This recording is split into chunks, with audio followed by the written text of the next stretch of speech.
할렐루야! 네, 세 가지의 일이라는 제목으로 하나님의 말씀을 전하겠습니다. 우리 인생과 결코 떼놓을 수 없는 것이 있다면 그것은 바로 일입니다. 일. 한 사람이 이 땅에 태어나는 그 순간부터 사람은 일하는 존재로 살아가는 것을 볼 수가 있습니다. 아기가 배가 고프면 어떻게 됩니까? 배가 고프면 울어야 됩니다. 우는 일을 해야 엄마는 이 아기가 배가 고프구나, 무언가 불편하구나 하고 그 아이를 돌봐주는 것을 볼 수가 있습니다. 학생들은 무엇을 해야 됩니까? 공부해야 됩니다. 열심히 공부라는 일을 해야 자기가 원하는 대학에 갈 수가 있습니다. 선생님은 가르치는 일을 해야 되고 가정주부는 집안일을 열심히 해야 될 일이 있습니다. 심지어 우리의 몸속에 있는 장기조차도 끊임없이 일하고 있는 것을 볼 수가 있습니다. 여러분, 심장이 만약에 나 일하기 싫어 하면 어떻게 되겠습니까?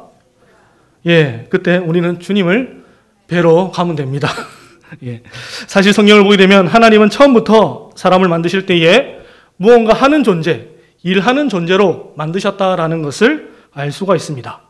하나님께서 사람을 만드시고 그에게 무엇이라 말씀을 하셨습니까? 창세기 1장 28절 말씀 함께 읽겠습니다. 시작! 생육하고 번성하여 땅에 충만하라. 땅을 정복하라. 바다의 물고기와 하늘의 새와 땅에 움직이는 모든 생물을 다스리라 하시니라. 아멘. 사람은 생육하고 번성하여 충만해지는 일, 땅을 정복하는 일, 그리고 모든 생물을 다스리는 일을 해야 한다라고 성경은 말씀합니다. 그리고 하나님께서는 반대급부로 또 하지 말아야 될 일도 말씀하셨습니다. 그 일이 무엇입니까? 선악을 알게 하는 나무를 따먹지 말라라는 일이었습니다. 출애굽한 이스라엘 백성들도 마찬가지였습니다. 너희가 이제 약속의 땅, 가나안 땅에 들어가게 될 것인데 거기서 너희가 해야 될 일과 하지 말아야 될 일이 있다 하시면서 하나님께서 말씀하시는 것을 볼 수가 있습니다. 오늘 본문은 우리가 잘 아는 것처럼 음행하다 잡혀온 여인을 통해서 예수님을 고발하려는 유대 지도자들과 또 그 여인을 변호하시는 예수님을 볼 수가 있습니다. 예수님을 따르는 사람들이 점점 늘어나자 유대 지도자들은 두려워하기 시작하였습니다. 그리고 그 두려움은 예수님을 죽여야 하겠다는 생각에 결론에 이르게 되는 것을 볼 수가 있습니다. 우리는 오늘 본문을 통하여서 세 가지의 일에 대해서 살펴보려고 합니다. 첫째는 공중의 권세 잡은 자들이 하는 일, 둘째는 우리 구주 예수님이 하시는 일, 그리고 마지막으로는 우리가 해야 할 일입니다. 첫 번째, 공중의 권세 잡은 자들이 하는 일입니다. 오늘 본문에는 크게 세 부류의 사람이 등장하는 것을 볼 수가 있습니다. 첫째는 예수님, 둘째는 음행하다 잡혀온 여인, 그리고 마지막으로 바리새인들과 서기관들입니다. 그렇다면 오늘 본문에 등장하는 이 바리새인들과 서기관들 뒤에는 그들 뒤에 역사하는 영은 누구의 영이라고 말할 수 있겠습니까? 그들 뒤에는 공중의 권세 잡은 자, 즉 사단의 영이 역사하고 있다라는 것을 알 수가 있습니다. 우리는 이를 세례 요한의 말을 통하여서 확인할 수 있습니다. 세례 요한이 그에게 많은 바리새인들과 사두개인들이 세례를 베푸는 곳에 왔을 때 그들을 향해 무엇이라 말하였습니까? 독사의 자식들아 하고 그들의 정체성이 무엇인지 밝히는 것을 볼 수가 있습니다. 그리고 사도 바울은 이 공중의 권세 잡은 자들에 대해서 이렇게 말씀하는 것을 볼 수가 있습니다. 에베소서 2장 2절 말씀 함께 읽겠습니다. 시작. 그 가운데서 행하여 이 세상 풍조를 따르고 공중의 권세 잡은 자를 따랐으니 곧 지금 불순종의 아들들 가운데 역사하는 영이라. 공중의 권세 잡은 자들에 대해서 사도 바울이 무엇이라 정의하고 있습니까? 지금 불순종하는 자들의 불순종의 아들들 가운데서 역사하는 영이라고 말씀하고 있습니다. 주님이 계속해서 서기관들과 바리새인들에게 하시는 말씀이 무엇이었습니까? 너희는 지금 계속해서 하나님의 말씀에 대해서 불순종하고 있다라는 메시지를 계속해서 던져 주셨습니다. 그래서 우리는 결과적으로 지금 바리새인들과 서기관들 뒤에 역사하는 영이 공중의 권세 잡은 자들, 즉 사단의 영이 그들 가운데 역사하고 있다라는 것을 알 수가 있습니다. 그렇다면 이 공중의 권세 잡은 자들이 하는 일은 무엇이겠습니까? 오늘 본문에 나타나는 이 공중의 권세 잡은 자들이 하는 일은 정죄와 참소하는 일이라고 말씀하고 있습니다. 서기관들과 바리새인들이 음행 중에 잡힌 한 여인이 끌고 와서 주님 앞에 세웁니다. 그리고 이렇게 말합니다. 모세는 율법에 이러한 여자를 돌로 치라 명하였거니와 선생은 어떻게 하시겠습니까? 여러분, 모세는 율법에 이러한 여자를 돌로 치라는 말 속에 무엇이 전제되어져 있다라는 것을 알 수가 있습니까? 바로 이 여인은 죄인이다. 지금 당장 돌로 쳐서 죽여도 할 말 없는 죄인임을 전제하고 있다라는 것을 알 수가 있습니다. 여러분, 솔직히 사람들이 모여서 무엇을 하기를 좋아합니까? 솔직하게 사람들이 모이면 무엇을 하기를 좋아합니까?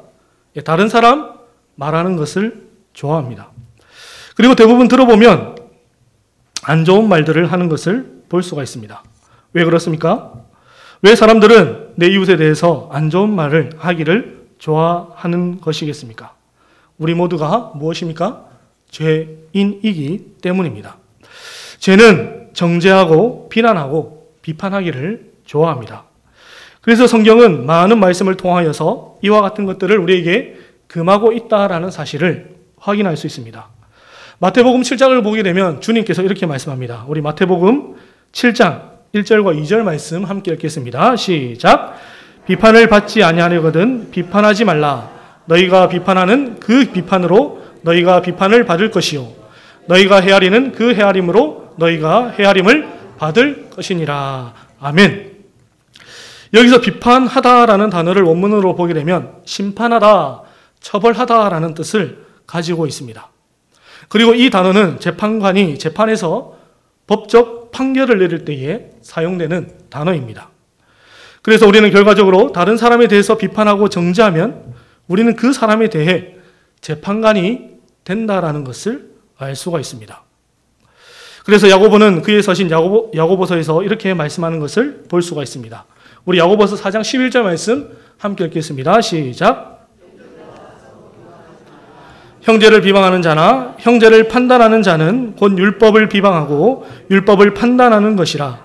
네가 만일 율법을 판단하면 율법의 준행자가 아니요 재판관이로다. 입법자와 재판관은 오직 한 분이시니 능히 구원하기도 하시며 멸하기도 하시느니라. 너는 누구에게 이웃을 판단하느냐. 아멘. 여러분, 율법의 입법자와 재판관은 누구이십니까? 오직 한 분, 능히 우리를 구원하시는 하나님이시라고 성경은 말씀합니다. 그리고 우리를 향해서는 무엇이라 말합니까? 그저 우리는 율법을 지키는 자, 율법의 준행자가 되어야 한다라고 말씀합니다. 우리는 그저 주님이 주시는 계명을 지키는 자입니다. 우리 진교교회가 어떤 교회가 되기를 소망합니까? 바로 웃기는 우리 진교교회는 내 이웃의 상한 심령을 잘 헤아려서 하나님께 헤아림을 받는 복된 교회가 되기를 주님의 이름으로 축복합니다. 두 번째, 우리 주님이 하시는 일입니다. 계속해서 오늘 본문을 보게 되면 그와 같이 질문하는 서기관들과 바리새인들의 동기가 무엇인지 우리에게 말씀하는 것을 볼 수가 있습니다. 오늘 본문의 6절을 보게 되면 이렇게 말씀합니다. 그들이 이렇게 말함은 고발할 조건을 얻고자 하여 예수를 시험함이라라. 영어 성경을 보게 되면 이 시험함에 대해서 트랩이라는 단어와 템프링이라는 단어를 쓰는 것을 볼 수가 있습니다. 트랩은 올감이라는 뜻을 가지고 있고 템팅은 미혹하는 이라는 뜻을 가지고 있습니다. 우리는 여기서도 사단이 하는 일이 무엇인지 확인할 수 있는데 그것은 바로 사단은 우리를 넘어뜨리기 위해서 덫을 놓으며 우리를 미혹하는 존재라는 것을 알 수가 있습니다. 그런데 여기서 재미난 사실은 주님의 반응이 우리를 놀랍게 한다라는 것입니다. 여러분, 주님이 어떻게 반응을 하십니까? 6절 하반부를 보게 되니까 예수께서 몸을 굽히사 손가락으로 땅에 무엇을 쓰셨다라고 말씀하고 있습니다. 주님은 놀랍게도 그들에게 아무 대꾸도 하지 않으시고 그저 땅에 몸을 굽혀서 무엇인가를 쓰셨다라고 말씀하고 있습니다. 여러분, 과연 여기서 예수님이 무엇을 쓰셨을까요? 학자들마다 여기에 대해서 의견이 분분한데 확실한 것은 우리가 정확히 예수님께서 무엇을 쓰셨는지 우리는 알 수 없다라는 것입니다. 성경이 그때 예수님께서 무엇을 쓰셨는지 말씀하시지 않기 때문에 우리는 무엇을 쓰셨는지 알 수가 없습니다. 하지만 분명한 사실은 우리는 이 예수님의 행위를 통하여서 또 구약의 한 사건을 통하여서 지금 주님이 하시는 행위가 무엇을 뜻하는지, 무엇을 의미하는지는 확인할 수 있습니다. 오늘 본문을 통해서 예수님께서 땅에 무엇인가를 몇 번 쓰셨다라고 말씀합니까? 2번을 쓰셨다라고 말씀하고 있습니다. 한 번 쓰시고 사람들이 하도 다그치자 일어나셔서 너희 중에 죄 없는 자가 돌로 치라 말씀하시고 다시 몸을 굽혀서 손가락으로 무엇인가를 쓰셨다라고 성경은 말씀합니다. 여러분, 하나님께서 무엇인가를 쓰시고 그 사이에 사람들의 소동이 있고 하나님이 다시 무엇인가를 쓰시는 장면, 무엇이 떠오르십니까? 무엇이 떠오르십니까? 시내산에서 십계명을 받는 장면이 떠오릅니다. 시내산에서 모세가 십계명을 받을 때에 산 아래에서는 어떠한 일이 있었다라고 성경이 말씀합니까? 우리 출애굽기 32장 1절 말씀 함께 읽어보겠습니다. 시작. 백성이 아론에게 이르러 말하되 일어나라, 우리를 위하여 우리를 인도할 신을 만들라. 이 모세 곧 우리를 애굽 땅에서 인도하여 낸 사람은 어찌 되었는지 알지 못함이라라. 십계명을 받겠다 하며 모세는 시내산에 올라갔습니다. 그런데 하루가 지나고 이틀이 지나고 열흘이 지나도 모세는 내려오지를 않습니다. 그래서 백성들이 어떻게 합니까? 모세의 행방을 알 수 없으니 우리를 인도할, 우리를 구원할 신을 만들자라고 말합니다. 그리고 그들의 말처럼 금을 모아서 송아지 형상을 만들고 이 금송아지가 우리를 인도할 신이라 하며 그 앞에서 제단을 쌓고 번제를 드리며 백성들이 먹고 마시며 뛰어놀았다라고 성경은 증언하고 있습니다. 그와 같은 광경을 본 모세는 어떻게 하였다라고 또 성경이 말씀합니까? 하나님께 받았던 그 십계명의 2돌판을 산 아래로 던져 버렸다라고 말씀합니다. 그 2돌판은 깨어져 버렸고 다시금 하나님은 모세를 시내산으로 부르시는 것을 볼 수가 있습니다. 그리고 하나님께서 무엇이라 말씀합니까? 우리 출애굽기 34장 1절 말씀 함께 읽겠습니다. 여호와께서 모세에게 이르시되 너는 돌판 둘을 처음과 같이 다듬어 만들라. 내가 깨뜨린 처음 판에 있던 말을 내가 그 판에 쓰리니. 하나님이 모세에게 돌판 둘을 처음 것과 같이 다듬어 만들어서 산으로 올라오라 하시면서 네가 깨뜨린 처음 판에 있던 말을 내가 다시 그대로 써주시겠다라고 말씀합니다. 그래서 우리는 땅에 무엇인가를 2번 쓰시는 이 주님의 행위를 통해서 주님이 어떠한 분이시라는 것을 알 수가 있습니까? 시내산에서 십계명을 주신 하나님과 지금 땅에 무엇인가를 쓰고 계시는 주님이 동일한 하나님이시라는 사실을 알 수가 있습니다. 그런 하나님이신 주님께서 그 여인에게 무엇이라 말씀합니까? 11절 말씀을 보게 되니까 나도 너를 정죄하지 아니한다라고 말씀합니다. 예수님께서 죄 없는 자가 먼저 돌로 치라 하시니 많은 사람들이 양심의 가책을 느끼며 늙은 사람, 젊은 사람 할 것 없이 모든 사람들이 그 자리를 떠나갔습니다. 그리고 하나님이신 그 주님조차도 나도 너를 정죄하지 않는다라고 말씀합니다. 입법자이시자 재판관이신 주님이 나도 너를 정죄하지 않는다라는 말의 뜻이 무엇입니까? 바로 나도 너를 용서한다라는 뜻을 가지고 있습니다. 요한서도는 요한 1서에서 이렇게 말씀합니다. 우리 요한 1서 1장 9절 말씀 함께 읽겠습니다. 시작. 만일 우리가 우리 죄를 자백하면 그는 미쁘시고 의로우사 우리 죄를 사하시며 우리를 모든 불의에서 깨끗하게 하실 것이요. 우리가 우리의 죄를 주님께 자백하면 주님께서 우리를 어떻게 하신다라고 말씀합니까? 주님은 미쁘시고 오로사 우리의 죄를 사하실 뿐만 아니라 우리를 모든 불의에서 깨끗하게 하신다라고 말씀합니다. 우리 옆에 분에게 한번 이렇게 축복하시겠습니다. 당신은 하나님께 제사함 받은 거룩한 하나님의 백성입니다 라고 축복하시겠습니다. 당신은 하나님께 제사함을 받은 거룩한 하나님의 백성이십니다. 아멘. 세 번째는 우리가 해야 될 일입니다. 주님은 가늠하다 잡혀온 여인을 향해서 나도 너를 정죄하지 아니한다라고 말씀하시면서 또 이렇게 말씀하십니다. 가서 다시는 죄를 범하지 말라라고 말씀합니다. 사랑하는 성도 여러분, 용서받은 자의 책무가 무엇입니까? 다시는 그와 같은 죄를 반복하지 않는 것입니다. 요한 1서를 보게 되면 이 말씀에 대한 놀라운 말씀이 나오는 것을 볼 수가 있습니다.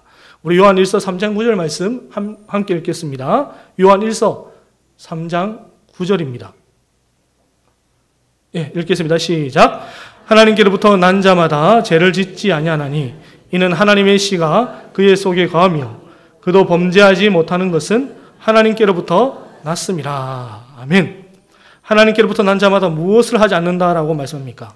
죄를 짓지 않는다라고 말씀합니다. 그리고 그 근거를 밝히고 있는데 그 근거가 무엇입니까? 첫째는 우리 안에 하나님의 씨가 있고 또 하나는 우리가 하나님께로부터 났다라고 말씀합니다. 우리가 하나님께로부터 났다라는 말씀의 뜻은 우리가 하나님의 자녀라는 뜻을 가지고 있습니다. 죄가 없으신 하나님의 자녀이니 우리도 자연스럽게 어떻게 되겠습니까? 죄가 없는 삶을 살아가게 된다라는 것입니다. 그리고 우리 안에 하나님의 씨가 있다라고 말씀합니다. 여기 하나님의 씨는 무엇일까요? 베드로 전서에서 이 하나님의 씨에 대해서 이렇게 말씀합니다. 우리 베드로 전서 1장 23절 말씀 함께 읽겠습니다. 시작. 너희가 거듭난 것은 썩어질 씨로 된 것이 아니요 썩지 아니할 씨로 된 것이니 살아있고 항상 있는 하나님의 말씀으로 되었느니라. 아멘. 하나님의 씨가 무엇입니까? 하나님의 말씀이라고 말씀합니다. 성도의 마음에는 항상 하나님의 말씀이 있습니다. 그렇다면 하나님의 말씀이 있는 자의 삶에는 어떠한 열매 맺겠습니까? 성령 열매. 감사합니다. 요한 사도는 그 열매에 대해서 또 이렇게 말씀합니다. 우리 요한 1서 4장 10절과 11절 말씀 함께 읽겠습니다. 시작. 사랑은 여기 있으니 우리가 하나님을 사랑한 것이 아니요 하나님이 우리를 사랑하사 우리 죄를 속하기 위하여 한목제물로 그 아들을 보내셨습니다. 사랑하는 자들아 하나님이 이같이 우리를 사랑하셨은즉 우리도 서로 사랑하는 것이 마땅하도다. 아멘. 하나님이 우리를 사랑하셔서 그의 하나밖에 없는 아들 독생자 예수 그리스도를 우리 가운데 보내어 주셨습니다. 그리고 우리도 어떻게 해야 한다라고 말씀합니까? 우리도 서로 사랑해야 한다라고 말씀합니다. 그런데 그 사랑하는 것이 마땅한 일, 즉 지극히 당연한 일이라고 말씀합니다. 용서받은 자의 사명은 바로 사랑입니다. 우리 진교교회 안에 이 사랑이 가득하기를 주님의 이름으로 축복합니다. 말씀 맺겠습니다. 우리 오늘 본문의 말씀을 통하여서 세 가지 일에 대해서 살펴보았습니다. 첫째는 공중에 권세 잡은 자들의 일, 둘째는 주님이 하시는 일, 셋째는 우리가 해야 될 일이었습니다. 공중에 권세 잡은 자들의 일은 정죄와 참소 그리고 미혹하는 일이라는 것을 알게 되었습니다.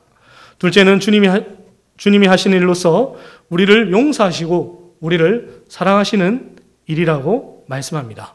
그리고 마지막 세 번째는 용서받은 자로서 우리가 해야 될 일, 즉 우리는 서로 사랑해야 한다라고 말씀합니다.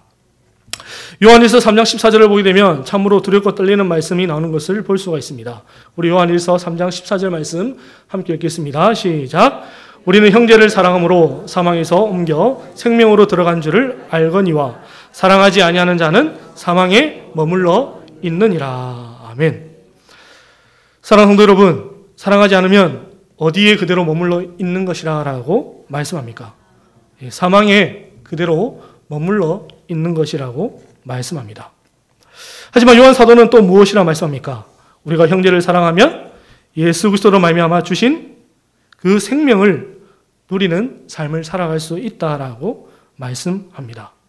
우리는 지금 어디에 머물면서 살아가고 있습니까? 우리 진교회 성도님들은 형제를 사랑함으로써 생명의 자리에 머무시는 복된 교회, 복된 성도가 되시기를 주님의 이름으로 축복합니다. 기도하시겠습니다.